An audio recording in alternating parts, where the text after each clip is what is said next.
Le procès contre le footballeur français Benjamin Mendy suit son cours ce vendredi 23 septembre. Et au cours des éditions du jour, un témoignage a particulièrement retenu l'attention. Celui d'une des jeunes plaignantes qui révèle que lors d'une soirée où des viols auraient été commis par Benjamin Mendy et Louisa Maturi, un coéquipier du défenseur de Manchester City était également présent, Jack Grealish.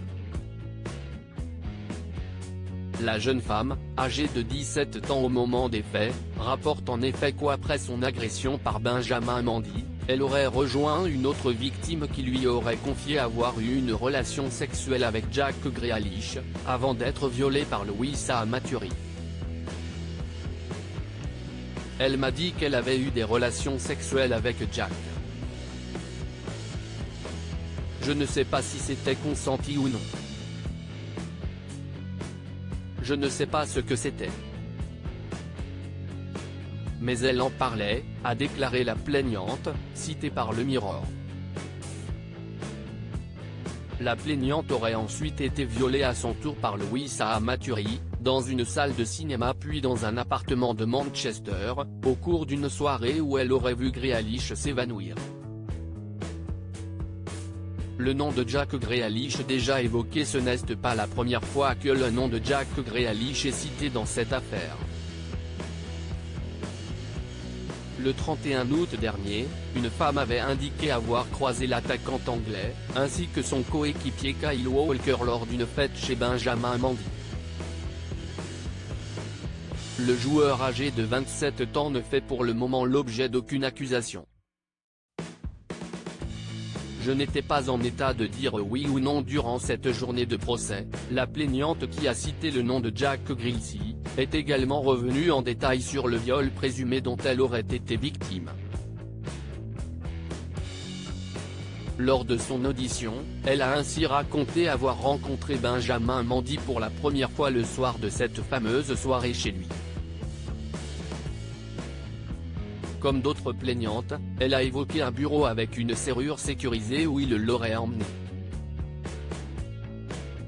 Il m'a presque retourné dans une position où il allait avoir des relations sexuelles avec moi. Je ne savais pas quoi faire. Ce gars mesurait quelque chose comme un m80.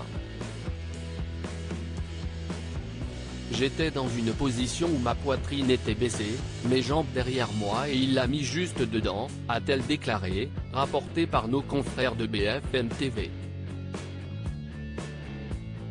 La jeune femme a également confié ne pas avoir parlé de sexe avec le footballeur français dans la soirée, mais qu'elle n'était dans tous les cas pas en mesure de donner son consentement ou non. Je n'ai pas dit oui ou non.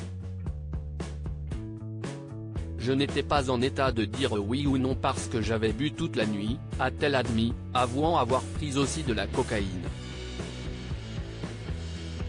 La victime présumée a expliqué que son agression aurait duré environ 15 à 20 minutes. Pour rappel, Benjamin Mendy est accusé d'avoir commis 7 viols et une agression sexuelle contre 6 jeunes femmes. Des faits présumés que l'ancien joueur de la Monaco nie en bloc. De son côté, Louisa Maturi réfute 6 viols et 3 agressions sexuelles contre cette jeune femme. Tous deux affirment que si des relations sexuelles ont eu lieu, cela s'est toujours produit avec des femmes consentantes. Le 13 septembre dernier, alors que Benjamin Mendy était encore poursuivi pour 8 accusations de viol, une décision fracassante a été annoncée. En effet, le procureur Timothy Cray a annoncé à la cour qu'il renonçait à obtenir une condamnation pour les faits concernant la victime numéro 7, qui avait été interrogée dans la matinée.